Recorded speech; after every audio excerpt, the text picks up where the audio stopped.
Well, that's pretty good. So welcome, Nick Lawrence, to the Cape Cod Museum of Art. You haven't seen any of these artworks in person, so it's going to be quite a leap to see from digital to the real thing. Digital in many forms, from my television to your audiovisual lab here at the museum. Right, it takes time to go through 520 artworks.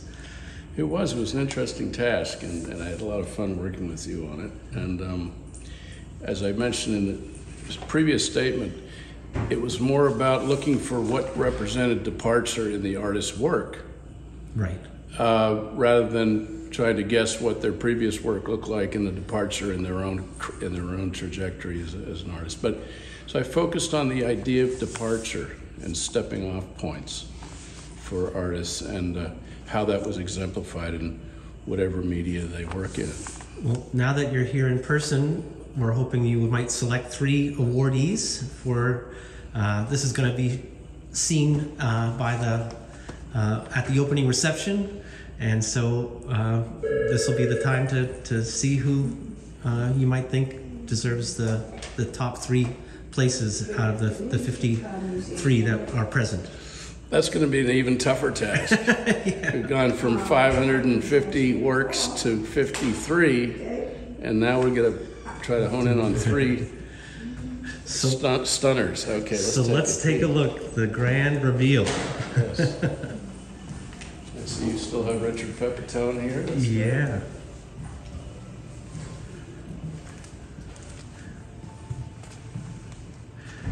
This is really the first day of the exhibition in its completion, with the wall text and artists that had provided descriptions in their submissions. We also have those on the wall. Fantastic.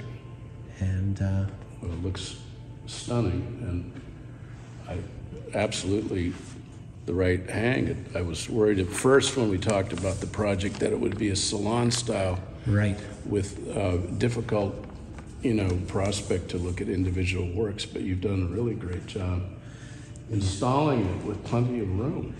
Well, thank you. I think it was really important not to try to fit in any more. I think it all came together. And yeah, so have a look around, take your time, digest, and I'll just be your shadow for a little while. Okay. Thanks, Ben. With your lifelong experience immersed in making art and curating art in your own galleries, are there certain attributes that make an artwork stand out for you and capture your interest? Well, we've always had a statement, a purpose, or mission, if you will, on our website for Freight and Volume. Okay. Which is similar in some ways to DNA Gallery on the Cape for 30 years, or actually 15 as a gallery and 15 as a residency.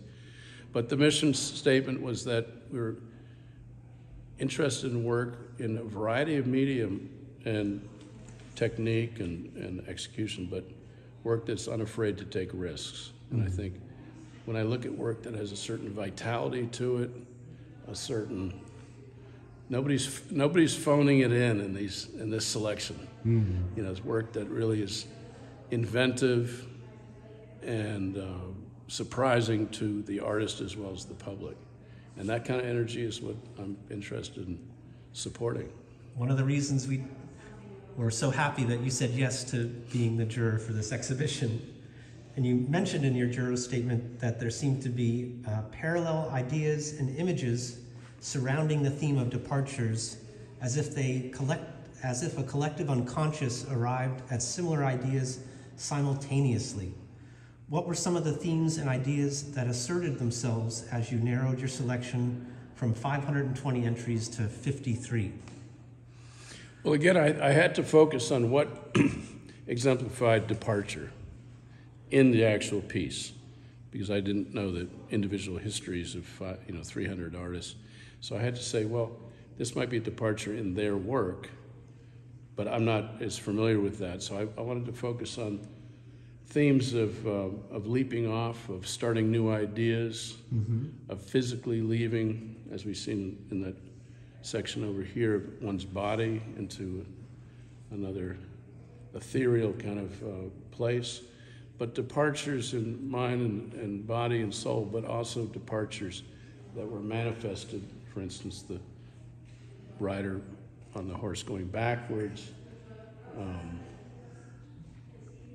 and I think the cutout figures in many of these, and also the near and the far. There's a departure in one's own consciousness for the artist conveying that to the viewer. So I was interested in that particular aspect. Well, and I felt when I was hanging the exhibition that you had some very specific themes that you were building on, and I didn't realize it until the works came in and I got more familiar with them, and they really did seem to fit together in different groupings, very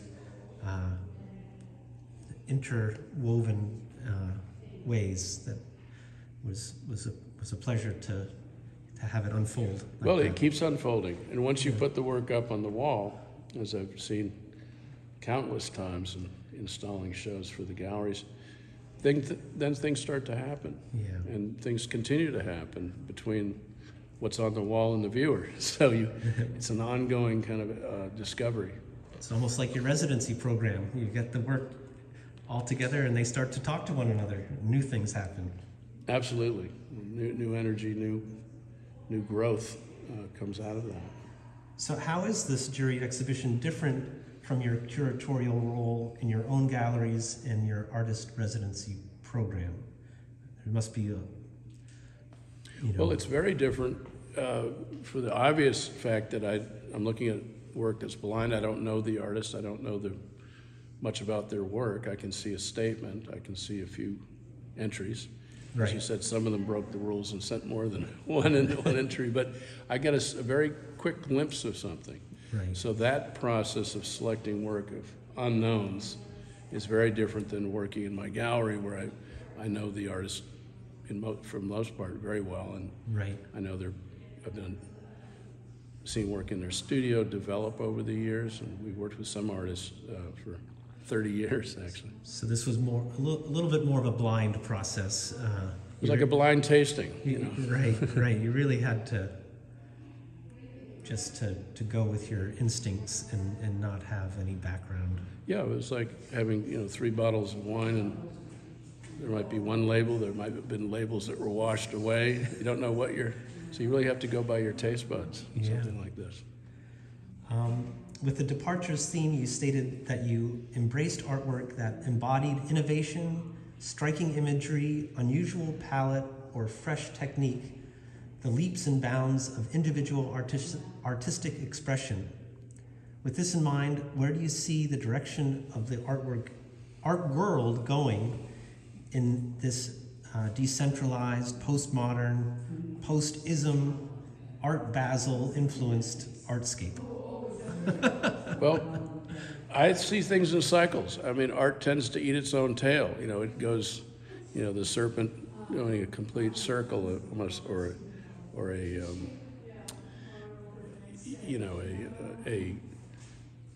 was the double helix, where something keeps going around and around and around. There's always things that are going to be repeated from centuries, thousands of years ago in today's work. And what's trendy right now, whether it's figurative expressionist figurative work, or I think we see a movement towards abstraction, all of that keeps going around and coming back in cycles. We're seeing some new techniques here, as we said, 3D printing and certain types of fabric and technique work in this show. A lot of different techniques, but we're seeing some of the same themes that we've seen and movements for thousands of years. Well, thank you so much for selecting this body of work. It's really been a pleasure having this time to get to know you better, and I'm just really excited that this all came together the way it did. Well, it's exciting to see it here. You've done a great job of install, and it was great to work together on this project, too. So Now for the hard part, the awards. I hope you'll give me a little bit of time to go around again. Yeah, we'll pause for a moment, and then I have the awards with me, and once you know, you just let me know.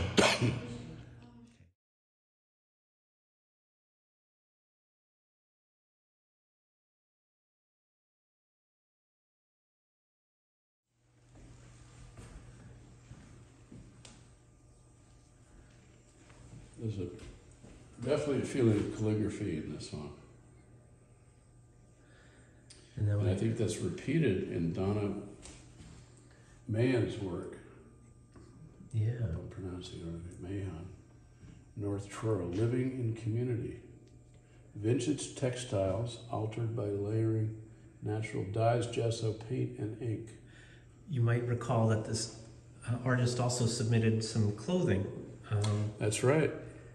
And you functional art. Fondly of her clothing as well. Yeah, I think that would be nice to. You said in your gift shop. She has in the past had things in the gift shop with a found paint can hook. She's repurposed a lot of materials here. It's terrific. Some things and some things she assembled herself, but it's got this soft art feel to it. A little dream catcher things and shell over here. This one definitely speaks to a sense of place, the Outer Cape, in addition to her own history. Yeah, Donna also does stained glass, and she incorporates a lot of natural Cape Cod elements into her stained glass, like shells and things she finds on the beach with glass that she finds on the beach. So this is a nice departure from that body of work. Yeah, it's again.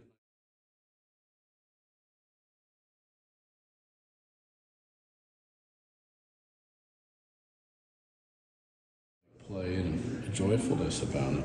It really does. We just had a tour group of 6-year-olds that came through, and a number of them, we asked which one do you like the best, and a group of them ran over to this one and stood next to it, and they all loved the colors and the playfulness of it. Yes, it has a little bit of a marionette feel to it, puppetry and moving parts, and this has.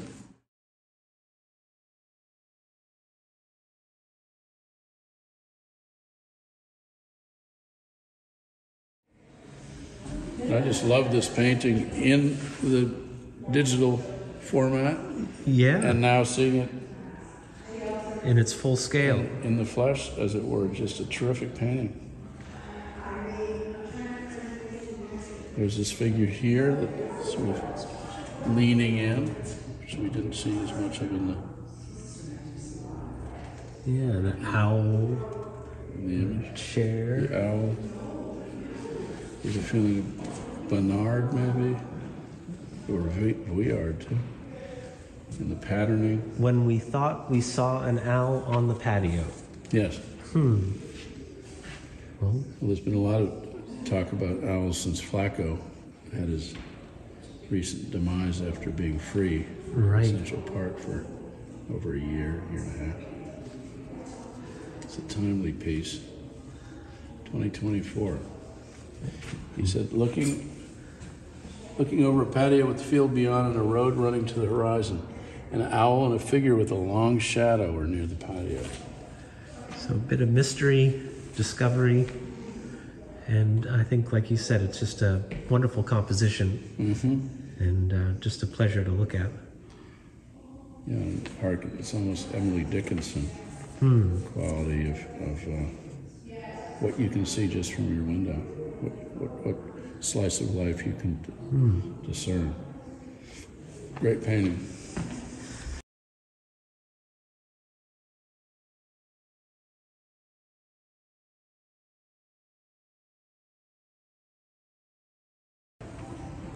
Next work. J.S. Dykes, Sleepless. This had a Broadway boogie woogie feel when I saw it in the, yes, it does. in the submissions. And I just love the palette.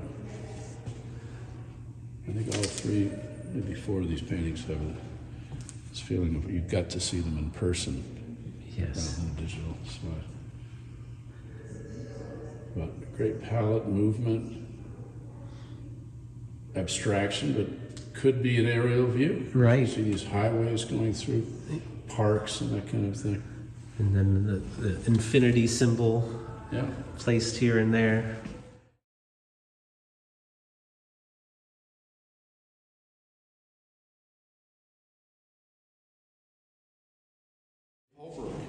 Yes. South Orleans burner phone. I think the humor in this one of a phone being toasted like a marshmallow burner is terrific. The LED lights and the branch prop here. Yeah. The children that I toured through today, they love this piece. And I asked them, how is it possible that there's a light on this phone when it doesn't connect to the... Flashlight is on. So it's just amazing that somehow Yeah. it was able to get the electricity up Well, to... when you look at the craftsmanship on this piece closely, it's exquisite. All the splines and connections He's quite really are seamless. You're very accomplished woodworker. Yeah, quite a woodworker, and a lot of humor in his work. I've seen a number of his pieces, and they always make me laugh. Yeah, this sterno can looks like a small atomic bomb, doesn't it? It does. Great piece. And the varieties of wood that he used too, spliced together. Fred Flintstone meets the 21st century.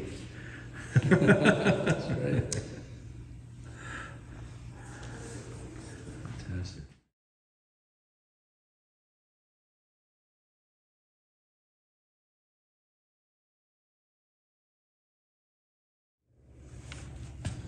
We work a lot with an artist named Lauren Luloff who works on cloth. And whenever we hang a show, silk mostly, and whenever we hang one of her shows, we were told to stretch or iron out the wrinkles. Okay. But I kind of like what's going on here with the wrinkles in Mary's work. They kind of add to the patina of the old-timey feel to it. Yeah. Of it. But there's quite a nice dialogue between this and these shapes here. The kind of Worrell's fingerprints of the patterning, which were repeated in Mary's work for Kathy to Mary. Yeah. It's really interesting the way these different materials were applied. This doesn't even look like paint. No, it also has a fabric-like feel. Yeah, and there's some beads in there. And, Beads and glitter. and then, yeah. That is a departure. Absolutely. A lot of these pieces that we just looked at have a departure from age-old traditional themes and subject matter to the present. I like that. So there's a connection even though it's a departure. Yes, absolutely.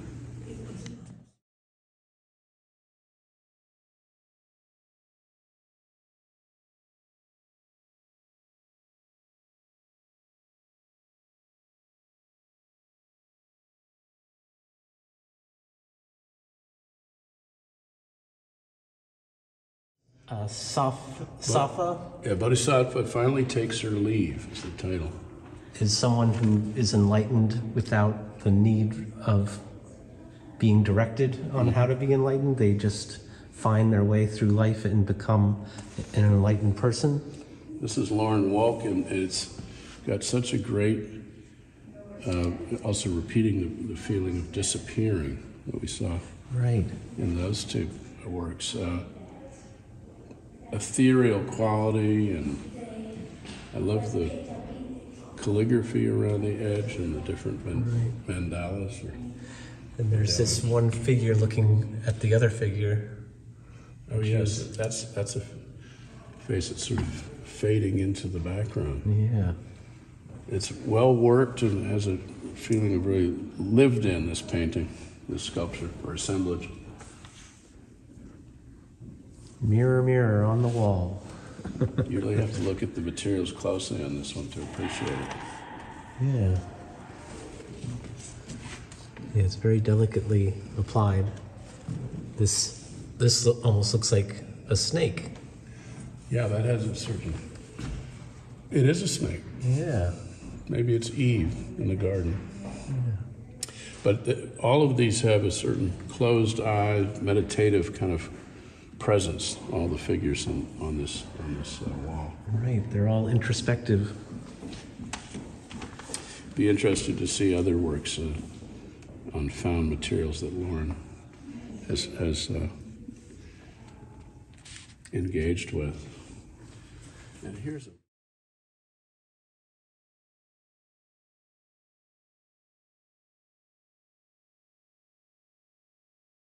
Patty Barnes and Sasha Appleton are paired together.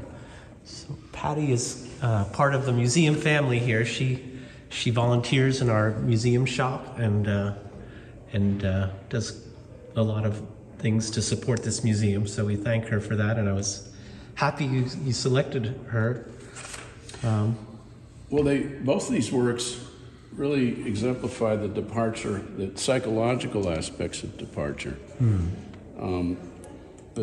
Either leaving one's bodily form, either in meditation or death or sleep, or in play, or in memory. So I think the departure from the real, the physical, is manifested in both these works. The erasure here, and she seems to be disappearing into the water somehow too. She's becoming one with the water, right? Yeah. Young child. These are quite haunting. Yeah, they are. Both these works. But sometimes artwork is meant to be disturbing.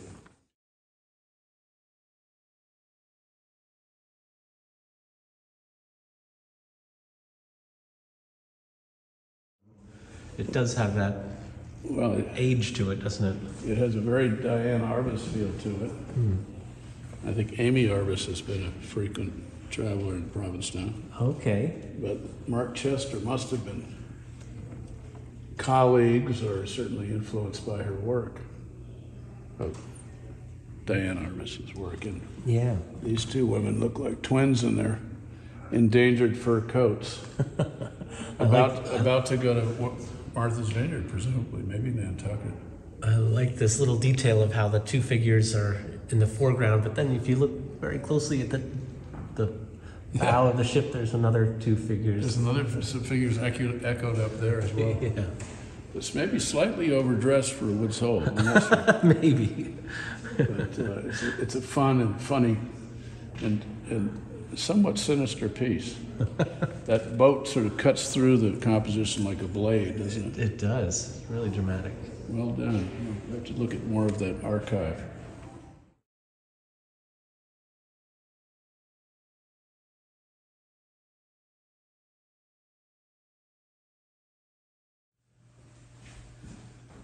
So we have Anne Giuliani. This is her piece. Yes. It's an absolutely gorgeous abstraction. Happening One, it's called. I wonder if she meant happening one, or as opposed to happening two. Oh, I see. Or if it's one happening. Well, we're gonna have to ask her. I'm sure she should be at the reception. Yeah. Printmaker as well as a painter. Spontaneity and chance. Yeah.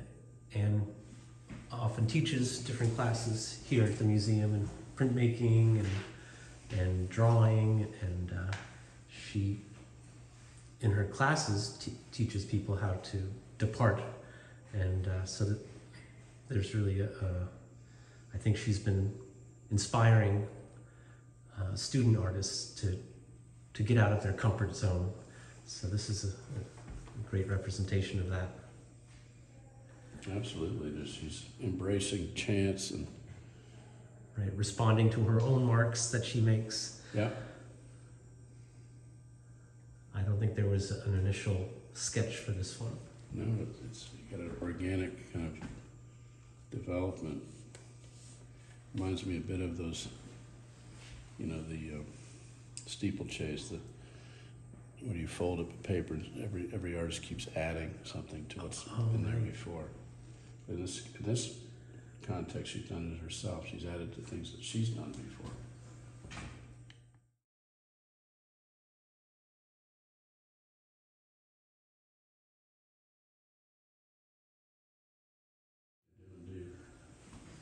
Now, I love Deborah Manville.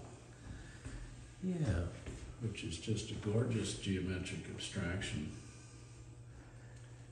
And again, there's this leaping off that we've seen in the last few pieces from abstraction to realism or signifying, and this one's more symbolism, but there's a purity to the abstraction, but there's also recognizable elements in it. Yeah, it's titled Indie Songs. Yep. So I can just see the artist creating the artwork with music playing in the background. In California, yeah. Or at least playing in her head. Absolutely. It does have an homage to jazz in it and a musical kind of force of energy. So, what kind of questions?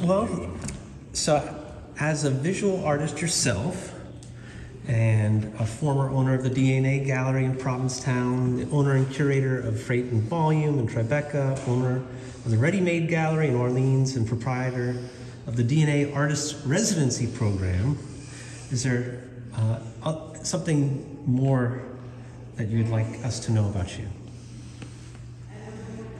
Well, I think back in the 80s, I attended the Skowhegan School of Art. It's called a school, but it's really like a long residency, but up in Skowhegan, Maine. And I think that made an indelible impression on me that art is meant to be a conversation and a individual experience, but also a group experience. Things happen when you put, even in this show, many artists together and conversations start. So I wanted to sort of repeat that in my own career, is to work with a residency program, to work with a number of artists who ordinarily might not even bump into each other, except when you bring them to one place, they start conversations. And there's been some friendships that have grown from the residency program on the Cape in Provincetown that have been long-lasting connections. And I think having artists come out from the city, from Boston, from New York, who have never stepped foot on the Cape has been a really important experience for them and for me too, to see what blossoms. And they come out to recharge, but to come to a very different landscape, and how that affects their work and leads to new departures. So it's a crucible of sorts, but with a very specific geographic influence at the same time. Absolutely. And I think that juxtaposing artists from different places in their career is very important. When I worked at Skowhegan, I was 21 or something, worked with artists like Francesco Clemente and Judy Pfaff, people that were much more experienced and well along in their careers. And having that kind of guidance is indispensable. It's a great thing. And I think the Cape has many, many generations of artists still fortunate enough to work here, live here, or summer here and come out here, but have made it part of their home. It sounds like this residency program has benefited a lot of artists, but also gives you some things to to digest and to respond to yourself? Well, I think for me, the summer is a great time to work in an open, in a studio outside, to be, I have what I call a 3-season studio on the Cape. So it's a place where I can recharge, regenerate, but also having regular meals with the artists that come out for the residency has led to some great friendships and conversations and departures as well. So I really think that's invaluable, and having a sense of place. We see all the change and the climate change and the erosion and so forth, and having a fixed point, a place where artists can gather every year has been really important for me as well as a curator and an artist. I get to know a lot of the artists that I work with in the city on a whole different level by bringing them into this communal kind of environment. And they have I think, arguably one of the best studios in New England is the DNA second floor studio. 2,000 square foot facility. It's terrific. The light comes from the bay, from the ocean, and really creates a very, very rare energy, very individual kind of place for people to create work. It was actually at Tony Weaver's studio before I took it over. Well, maybe someday you might share some of those artists' work with the Cape Cod community at some point. We would really appreciate that. I'd be honored to do that. And making a selection will be harder than 500 pieces. Right. But with your help, I'm sure we can put something interesting together.